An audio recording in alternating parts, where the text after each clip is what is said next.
Nous sommes avec Sa Majesté Jean-Gervais Tifizi, chef supérieur des CROU en Côte d'Ivoire, secrétaire général du Forum des souverains et leaders traditionnels d'Afrique. Majesté, bon après-midi et merci de nous avoir accordé un peu de votre temps. Merci. Alors, nous sommes avec vous, c'est pour parler du Forum des souverains et leaders traditionnels d'Afrique. Est-ce qu'on peut, vous pouvez nous présenter la structure, cette plateforme en quelques mots? Merci mon fils, mais je voudrais d'abord, avant toute chose, rendre un hommage solennel au tam-tam moderne africain, Afrique Média, qui a permis aujourd'hui d'être un réveil pour tout le continent africain. Nous étions en train de dormir et le tam-tam a sonné. Afrique Média nous a réveillés. Je voudrais d'abord rendre hommage à tous ces panélistes qui, tous les dimanches, consacrent leur vie à défendre le continent africain. Ils viennent de partout. Ils répondent de partout.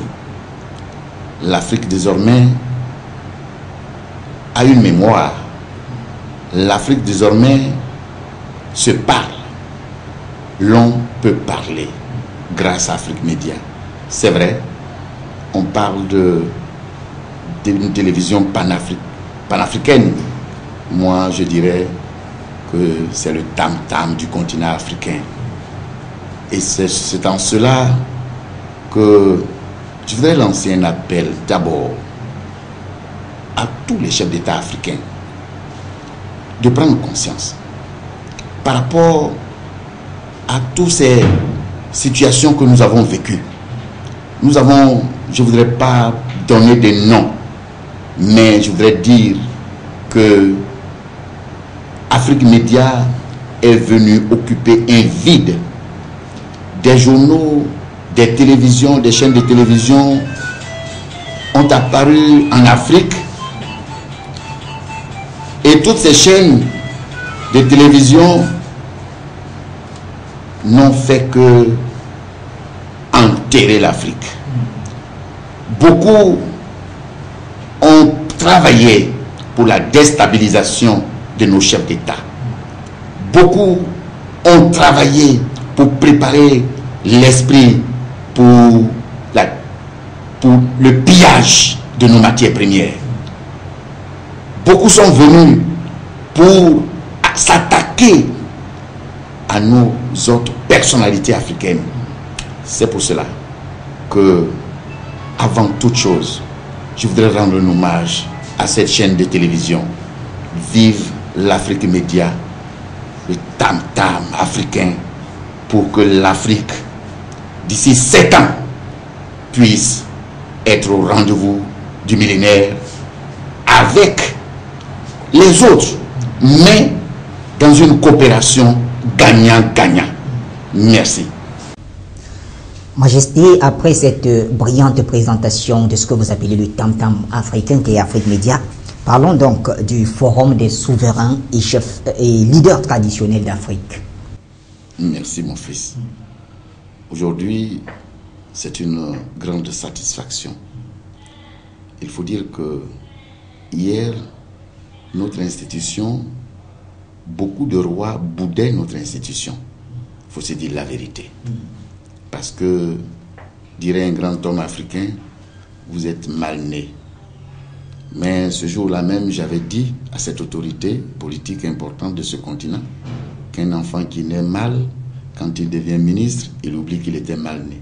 Cela veut dire que l'avenir de notre institution dépend des hommes qui l'animent. Ne dépendait pas donc de ceux qui pensaient pouvoir l'utiliser à des fins politiques.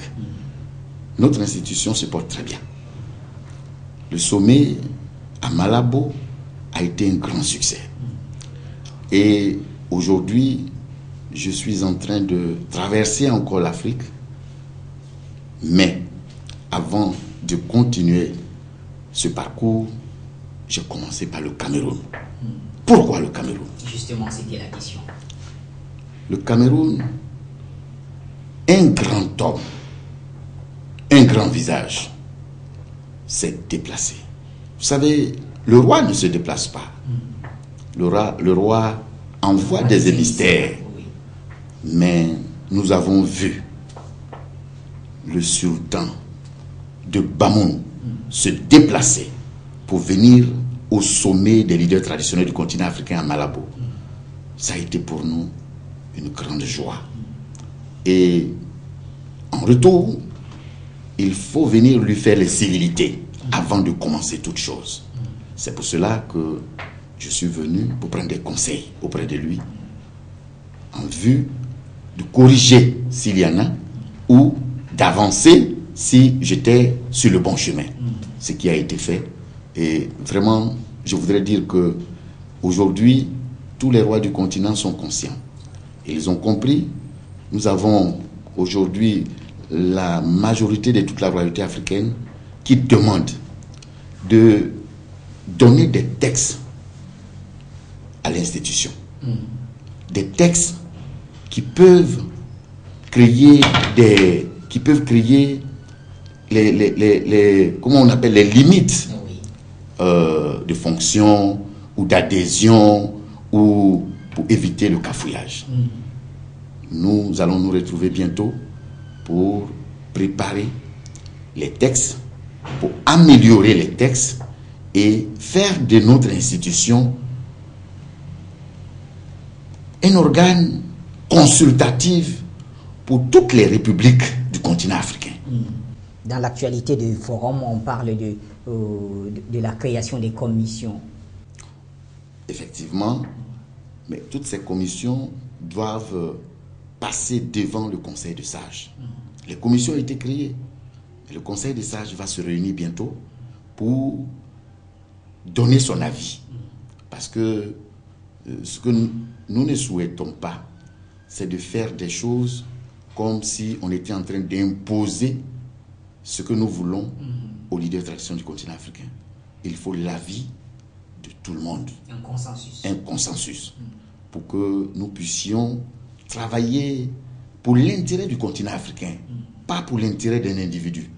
C'est pour cela que je dis, les commissions ont été créées et à travers toutes ces commissions, nous allons travailler non seulement pour atteindre les objectifs que nous nous sommes assignés, mais nous allons créer un pont de coopération entre les États et les leaders traditionnels africains. Parce que je le dis et je le répète, les leaders traditionnels africains ne sont pas des hommes politiques et ne doivent pas faire de la politique.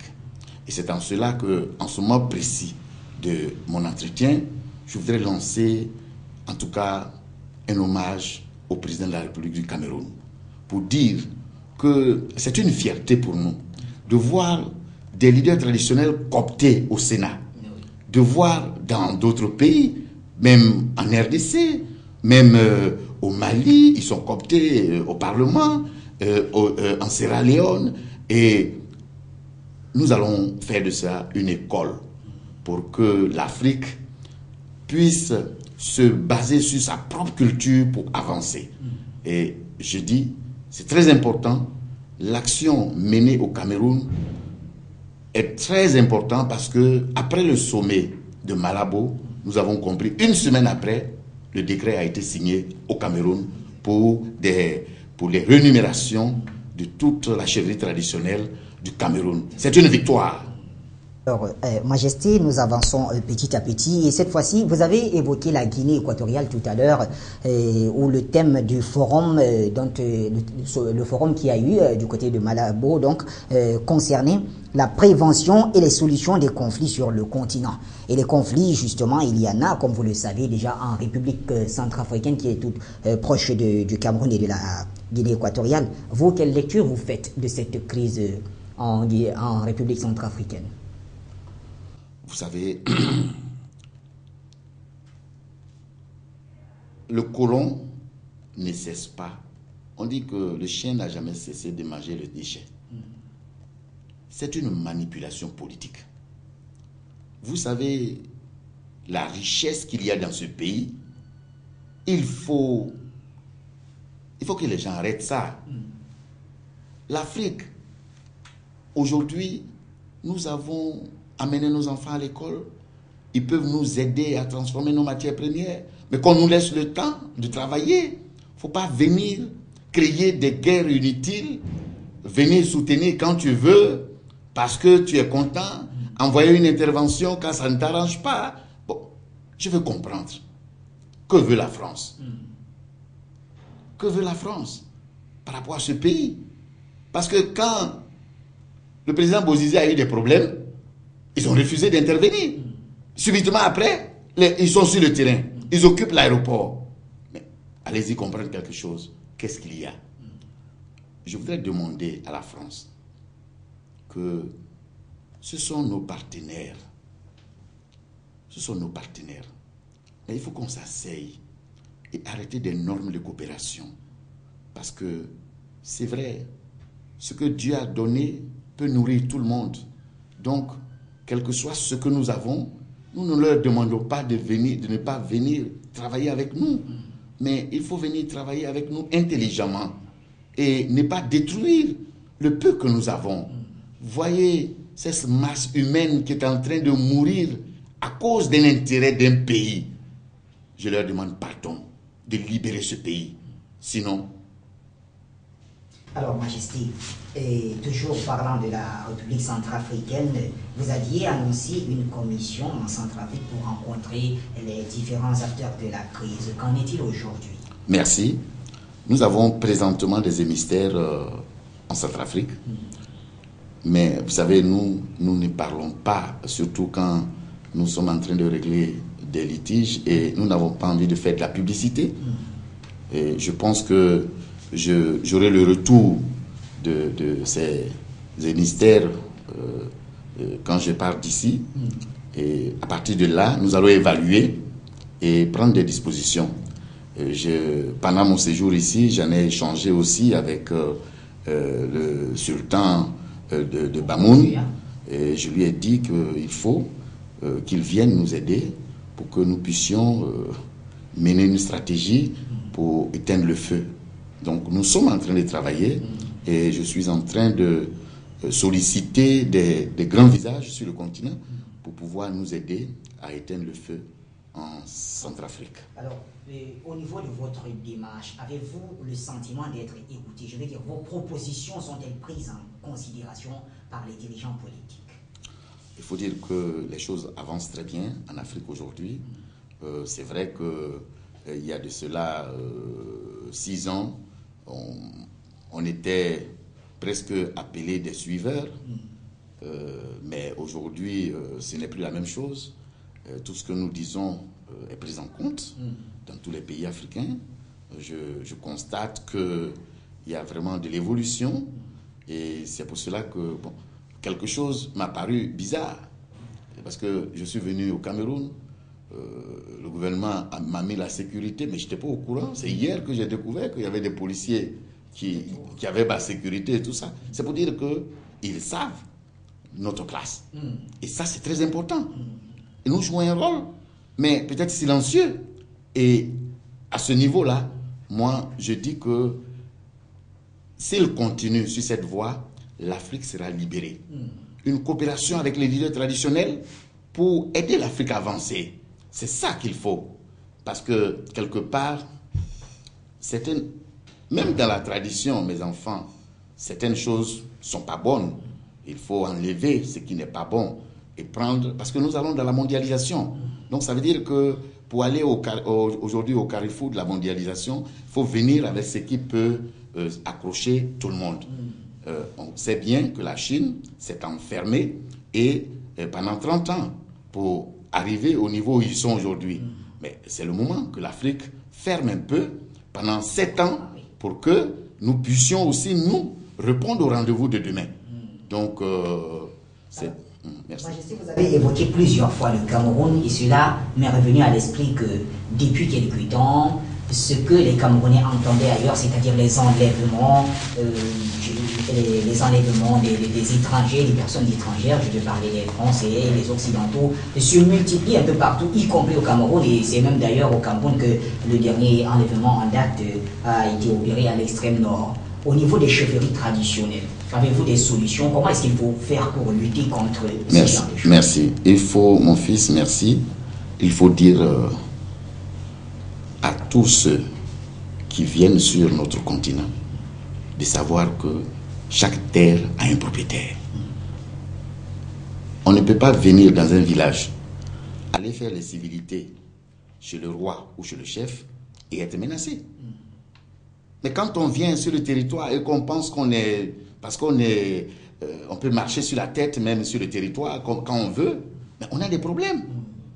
Là où il y a des problèmes, est-ce que ceux-là, quand ils sont arrivés, se sont confiés au chef ou au roi? C'est ça. Alors, si je vous ai bien compris, la solution idoine serait que quand un occidental arrive dans un de nos villages, il doit se présenter à la chefferie afin qu'on l'enregistre. Bien sûr, si le chef sait qu'il y a un étranger sur le territoire, il prendra toutes les dispositions sécuritaires. Oui, ça c'est clair. Alors, Majesté, nous poursuivons. Vous êtes ivoirien et africain, mais je prends le côté ivoirien parce que je sais que vous avez vécu la crise post-électorale dans votre pays, qui est la Côte d'Ivoire, une crise qui s'est résolue malheureusement par les armes, avec l'intervention de la France encore. Aujourd'hui, la communauté internationale envisage une intervention militaire en République centrafricaine. Pensez-vous que ce soit la meilleure solution? Mon fils, il faut dire que moi, je suis contre les armes. En 2010, il me semble, il y avait un sommet à Kampala, lorsque nous avons été invités par le président Museveni à ce sommet, et il y avait le problème de la Somalie, et il fallait envoyer des militaires, des renforts en Somalie. Pendant ma conférence de presse, je l'ai dit. Je pense que le problème qu'il y a en Afrique, c'est que nous les leaders traditionnels du continent, nous sommes en voie d'être reconnus par l'autorité. Mais il faut que cela s'accélère. Parce que si cela s'accélère, on n'a pas besoin des armes. Parce que je ne vois pas un territoire sur le continent africain où il n'y a pas de chef, où il n'y a pas de roi, où il n'y a pas de sultan. Mais c'est quel problème qui peut exister et que les leaders traditionnels ne sont pas capables de résoudre? Il faut accélérer l'intégration des leaders traditionnels dans les prises de décision sur le continent africain. Pour que, ça c'est l'arme. Ça c'est notre arme. Parce que je prends l'exemple de la RDC. Vous voyez, pendant que nous étions en train de préparer le sommet de Malabo, ils ont convoqué un conseil, une grande réunion où ils ont associé vraiment, mais vraiment, tous les leaders traditionnels de la RDC. Pour la première fois, on leur a dit, on vous intègre. Ils sont intégrés, mais ça a mis combien de temps pour que la guerre finisse? Ça a mis combien de temps pour que la guerre finisse? Mais c'est ça le problème. Il faut prendre en compte l'existant. L'existant, c'est nous. Au vu de la proximité que vous avez avec... Bien sûr. Et je pense que c'est une leçon et ça doit faire école. Que ce soit en RDC, que ce soit en Centrafrique. Il y a des leaders traditionnels en Centrafrique. Est-ce que ceux-là, aujourd'hui, je suis heureux que certains chefs traditionnels en Centrafrique ont été cooptés comme députés. Certains ont été cooptés comme maires. C'est une très bonne chose. Mais il faut aller encore de l'avant. Il faut leur confier ce qui est de leur droit.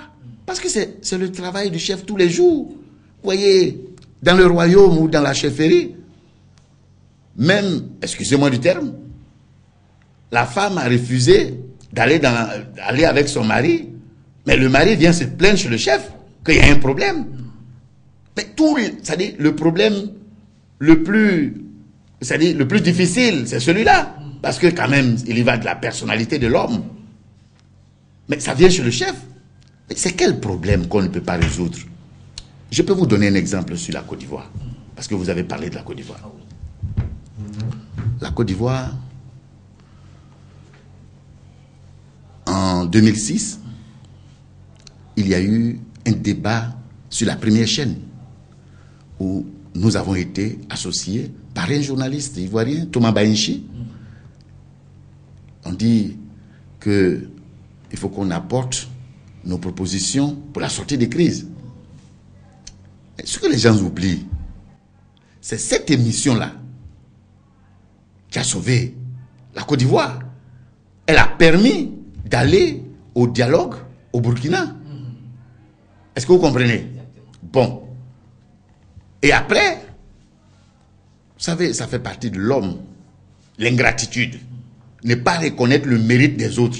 Mais si tu ne le reconnais pas, Dieu va le reconnaître. Certains sont surpris de voir pourquoi moi je me retrouve aujourd'hui au sommet de la chefferie traditionnelle sur le continent africain. Mais c'est l'ingratitude des hommes qui fait que Dieu me bénit et me donne encore d'autres puissances pour que je puisse peut-être être utile à d'autres pays. Si vous êtes ingrat, Dieu fera de sorte que le rôle pour lequel il m'a mis en mission, il puisse atteindre ses objectifs. Nous avons aidé la Côte d'Ivoire, même jusqu'à la dernière minute. Personne n'ignore que c'est lorsque nous avons été reçus par le président Laurent Gbagbo qu'il a parlé de recomptage. Parce que je lui ai dit la vérité. À chaque fois que nous nous rencontrons, il y a de l'évolution. À chaque fois que nous parlons, il y a de l'évolution. Mais si on avait été écouté, on nous a amené des experts que moi, j'ai reçus. Ces experts, nous avons discuté. Mon fils, nous ne prenons pas parti dans les histoires de c'est lui qui a gagné ou bien c'est l'autre qui a gagné. Ça, c'est pas notre problème. Quand on constate que nos enfants ne s'attendent pas, nous disons tout simplement, il faut reprendre les élections. C'est tout. Alors, lorsque nous avons rencontré les experts qu'on nous a envoyés en Côte d'Ivoire, j'ai dit qu'il fallait reprendre les élections. Il fallait reprendre les élections parce que Alassane, c'est notre fils. Gbagbo, c'est notre fils. Nous ne pouvons pas prendre parti pour dire entre nos enfants, ils se battent. Non, nous on est de ce côté. Et certains le disent aujourd'hui. Si Sa Majesté est revenu, c'est qu'il n'a jamais pris parti dans les débats politiques en Côte d'Ivoire. Et je pense que ce qu'il faut faire aujourd'hui concernant la Côte d'Ivoire, le président est très intelligent, le président Alassane Ouattara.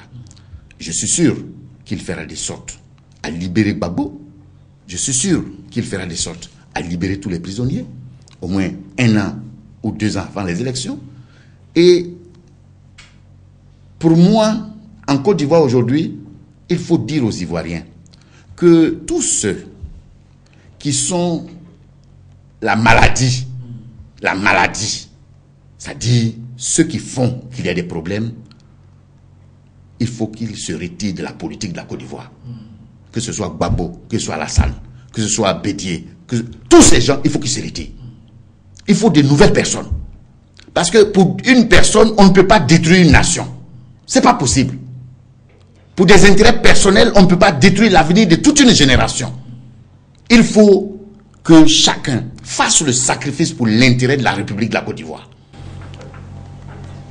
Alors, non loin de votre pays, Majesté, il y a la Guinée-Conakry. La Guinée-Conakry qui, elle aussi, en ce jour, est presque dans une impasse politique avec l'opposition qui conteste aussi les résultats des législatives. Comment vous appréciez la situation? Écoutez, j'ai écrit au président de la République Oui, nous lui avons adressé une lettre pour lui proposer notre médiation. Parce que nous pensons que à un certain niveau avant que ça ne se déchire, il faut intervenir. C'est de la prévention. Nous attendons qu'ils prennent contact avec nous pour que nous allons sur le terrain pour dire à nos enfants, parce que quel est le problème? Le problème est des problèmes ce sont des problèmes d'intérêt, d'association. Parce que les partis politiques, ce sont des associations. Bon. Mais ces problèmes se sont transformés avant les élections en des problèmes, des conflits interethniques. On retrouvait on disait des Malikiers qui avaient des problèmes avec d'autres et ceci. Moi, je pense qu'il faut tout faire pour éviter que ce pays se déchire. Et il faut que le président de la République se ressaisisse et accepte la médiation des leaders traditionnels de l'Afrique pour que nous puissions les aider à une autre méthodologie pour une compréhension commune. Parce qu'il ne faut pas laisser ce pays-là encore aller pour tuer nos enfants, pour détruire les biens, le peu que ce pays a aujourd'hui. Et c'est de l'intérêt des autres. Parce que si on ne détruit pas, est-ce qu'on peut prêter pour construire? C'est une occasion pour eux de détruire ce qu'il y a et venir encore dire oui, on donne l'argent parce qu'on va reconstruire. Hein? Moi, je pense qu'il faut comprendre. Il faut comprendre que notre continent n'a pas besoin de ça. Notre continent a besoin d'une cohésion. Nous avons besoin d'une cohésion. Je demande au président de la République de se ressaisir et d'accepter la médiation des leaders traditionnels du continent africain pour que nous puissions aider les deux camps à s'entendre. C'est vrai. Vous savez, je le dis souvent, ce que les êtres humains doivent comprendre, c'est que tout être humain que Dieu fait, il y a une puissance que Dieu lui donne. Mais il ne donne pas la même puissance à tout le monde. Et donc, ce que détiennent les leaders traditionnels du continent africain, un leader traditionnel, du vrai pouvoir, quand il parle, c'est terminé. Alors, pourquoi ne pas user cette voie pacifique pour trouver des solutions de famille? Parce que ce soit, moi je suis d'accord, qu'on dise qu'il est occidentalisé, donc il est en train de faire ceci, cela. Bon, peut-être, mais c'est aussi un fils du pays. Donc, il peut se tromper. Mais il faut quelqu'un pour lui dire, c'est pas comme ça. Voilà comment il faut faire. Donc, moi, je pense, aidons-les à s'en sortir. Il ne faut pas rester là à lancer de l'huile sur le feu pour que ça s'empire. C'est pour cela que j'interpelle la communauté internationale de commencer à comprendre qu'on ne peut pas contourner les leaders traditionnels sur le continent africain pour penser qu'on peut résoudre des crises en Afrique. Ils ont tenté partout. Donnez-moi un exemple du succès. Mais lorsque nous nous impliquons, vous prenez l'exemple dans certains pays africains où les leaders traditionnels ont été mis en contribution. En Sierra Leone, les leaders traditionnels ont été mis en contribution. La guerre n'est pas finie. Bon, voilà. Moi, je pense que il ne faut pas avoir peur des leaders traditionnels. Ce ne sont pas des hommes politiques. Ils ne feront jamais de la politique. Et je le dis, un leader traditionnel qui fait de la politique sera radié de notre institution. Parce que nous sommes un grand moral de la société. Nous ne sommes pas là pour manipuler les esprits de nos sujets. Parce que la politique, c'est de la manipulation. Alors, Majesté, à présent, on va parler de la Libye. Et la Libye, c'est peut-être l'avant-dernière question. La Libye, ce pays de Muammar Kadhafi, paix à son âme, l'un des pères précurseurs même du forum dont vous avez la charge aujourd'hui. La Libye qui est transformée en un champ de bataille depuis la chute du guide de la Révolution. Aujourd'hui, est-ce que vous pensez que les Libyens sont condamnés à vivre dans cette crise? Mon fils, c'est triste. Je suis triste. L'Afrique est triste. Quand on parle de ce pays, c'est grave. Pourquoi ce gâchis Oui. Mais on en parle quand même. Moi, je pense qu'il faut qu'il fasse maintenant la réunion des amis de la Libye. Pourquoi on ne fait plus de réunion des amis de la Libye? Pourquoi? Il n'y a plus d'amis. Où sont partis les amis? Il n'y a que amis pour tuer. Mais il n'y a pas d'amis pour sauver. Où il est, Sarkozy? Où sont-ils? Où sont-ils aujourd'hui? Ils sont en train, je l'ai dit, et je l'avais dit. J'ai dit, que ce soit les enfants de Benghazi, ce sont mes enfants. Que ce soit ceux de Tripoli, ce sont mes enfants. Nous, on ne peut pas prendre de parti. Mais qu'ils réparent ce qu'ils ont mis là. Sinon, Dieu seul le sait. Ça va arriver. Ça prendra le temps, mais ça arrivera.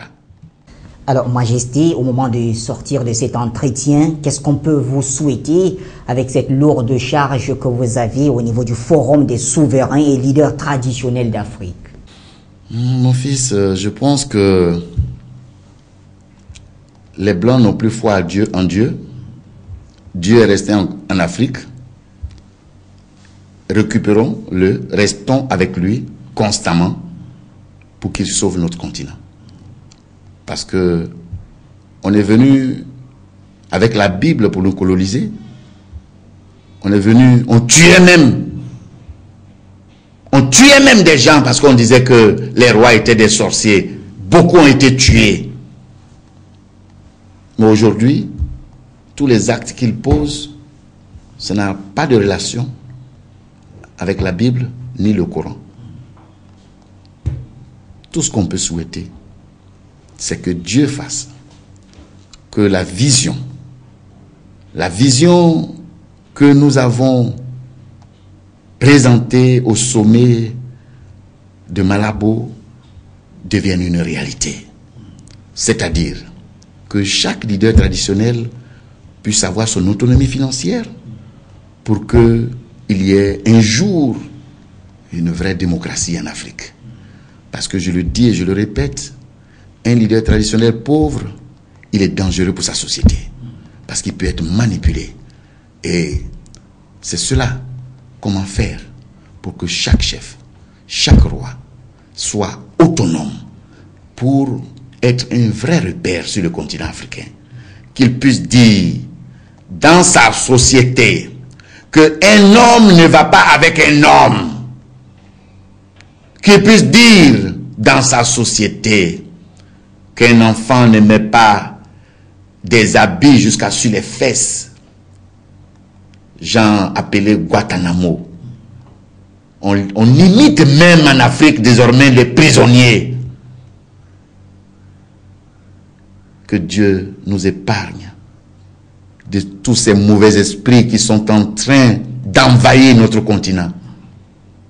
C'est tout ce qu'on peut souhaiter à l'Afrique. Merci. Merci, Majesté.